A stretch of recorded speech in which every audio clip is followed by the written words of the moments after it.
What luck! What a miracle!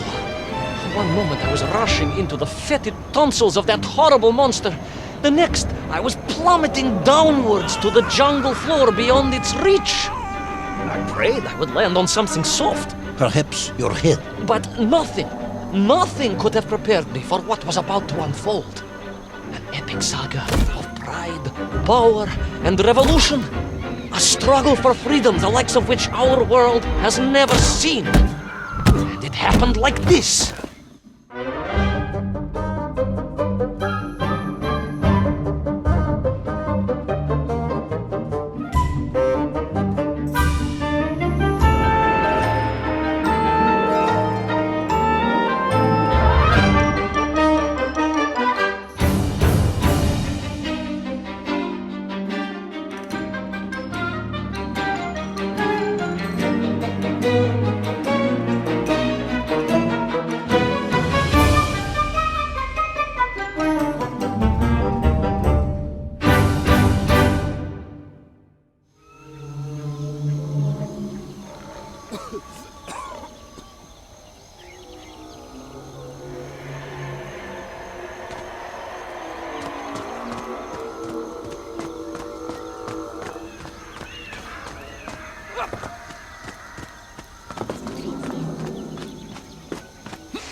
Who were those strange, gentle monsters who towered above me? I could only guess they were the lost tribe of the MENK, an earlier race of people. But why were they so fearful of those ancient gates that lay just beyond their village? And why did they seem to recognize me? Why?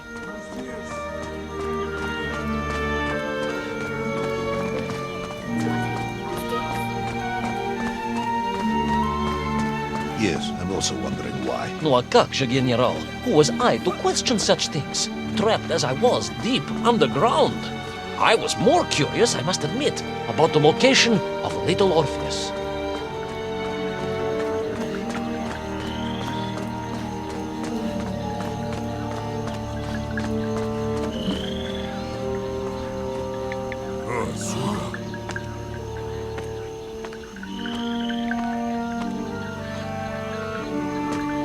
You talk of a great city, a mighty power. Yet your MENK squatted like savages in huts at its boundary. They did. And the answer to that mystery lay beyond my grasp at that point. Because it was a wonder, it truly was.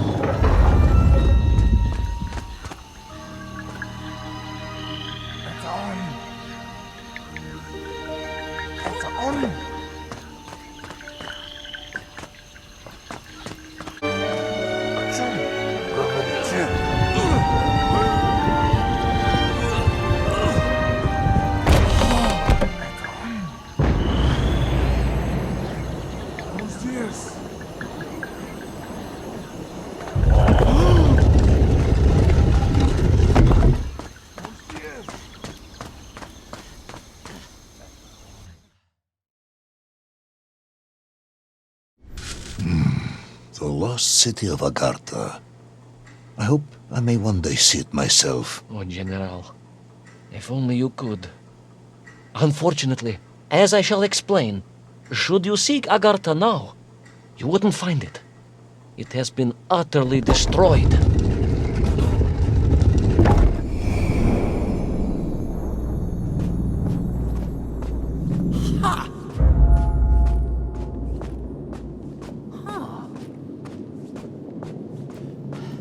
Utterly destroyed? Utterly, General, a tragic loss. A convenient loss.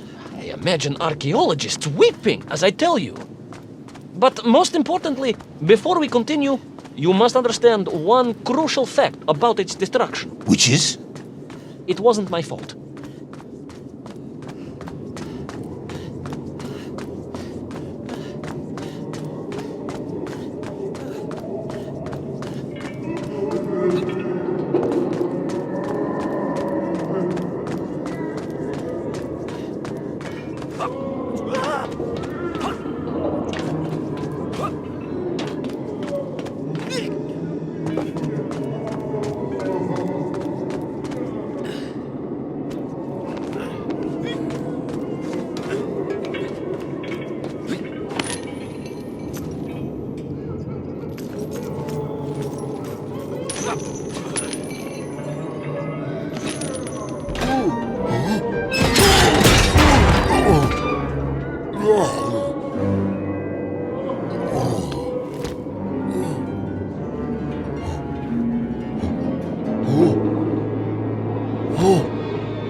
Those poor, unfortunate MENK, trapped and kidnapped and dragged away, only to return as vicious foot soldiers to some unknown tyrant.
An ancient technological metropolis, powered by a glowing resin carved from the very earth? A glowing resin carved from the very earth.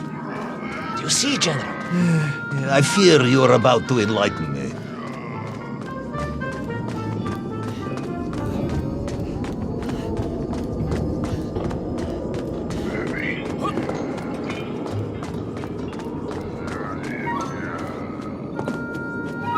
Little Orpheus must have been drained by the impact, but whoever had stolen it and brought it here was no doubt planning to use the Agarthan resin to charge up the atomic bomb, restoring the device to its full potential.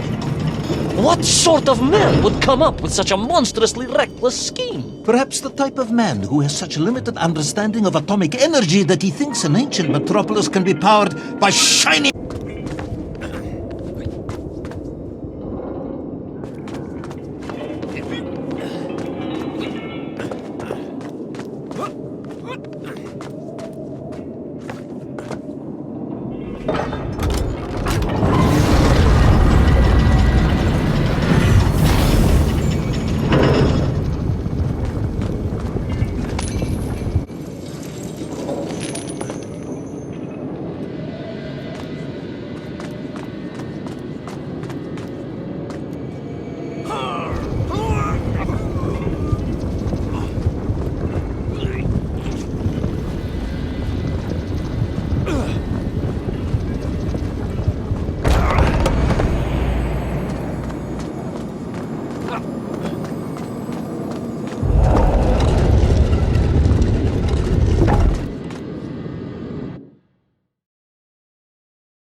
I am curious, Ivan Ivanovich.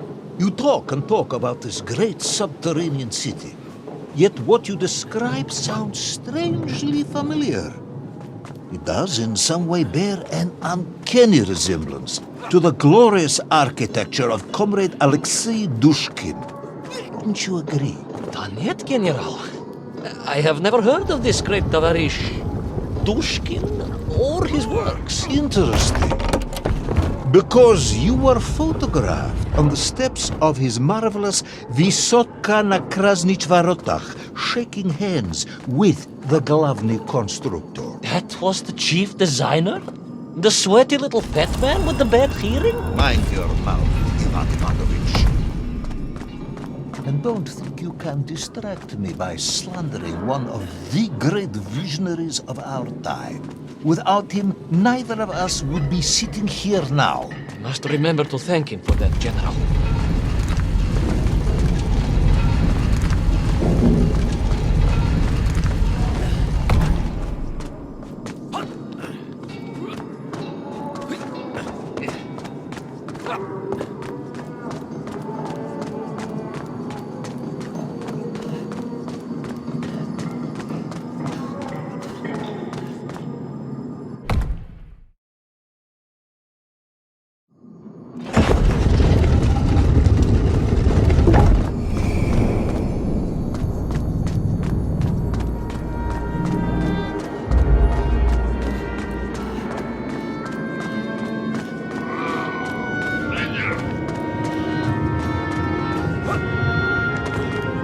Those enslaved MENK were trying to stop me.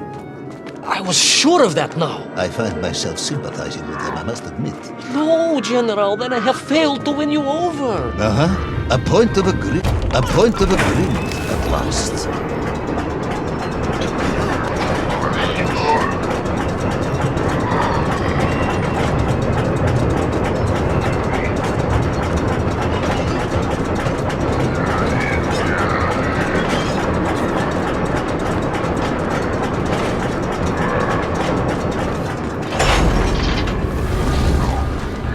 Ask again, General. Are you mocking me? That would be unprofessional, comrade. I will try harder to convince you then. It is, after all, a cautionary tale of unleashed tyranny. It is a cautionary tale of unleashed idiocy. But please, do continue.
I stepped from the cable car onto a plateau at the center of the city, where a palace, a vast acropolis, stood. I was reminded of Chelyabinsk Sorok. May I ask how you know of Chelyabinsk Sorok? My Aunt Masha was a traveling tinker who married a beef investigator from Zlatoust.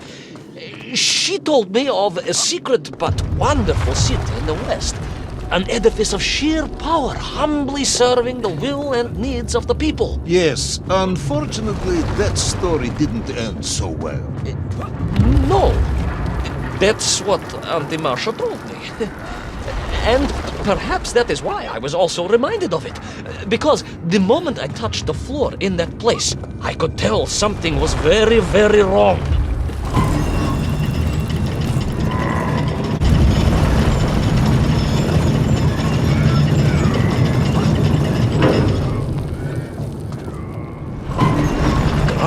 began to shake alarmingly, and the whole city felt as if it was shuddering. I could only imagine what I would find at the heart of the vast temple. If it isn't a giant glowing marble, I'm going to be very disappointed.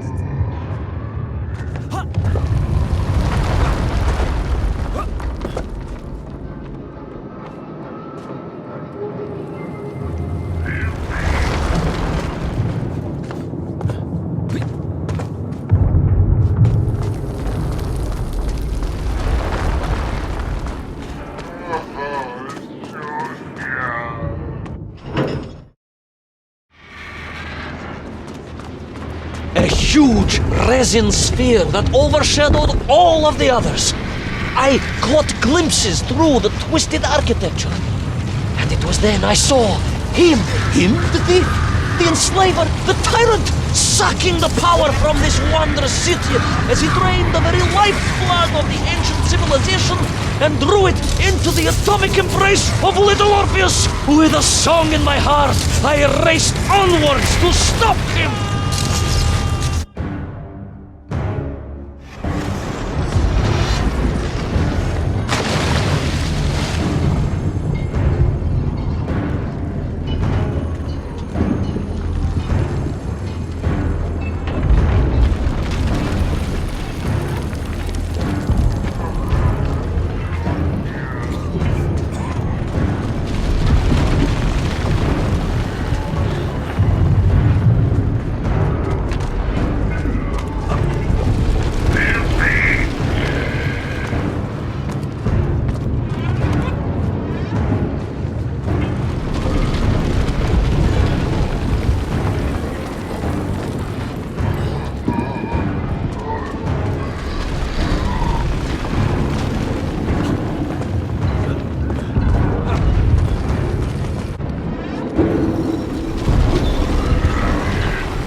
Drained of its power, the magical heart of the city cracked. It sent shockwaves through the world around me. True monster, General, willing to bring down the mountain itself upon Agatha and bury it forever in his ruthless scheme. I could not save that wondrous place, General, to my shame and regret. I resolved myself to avenge the MENK, to recapture Little Orpheus, and to bring that tyrant to justice.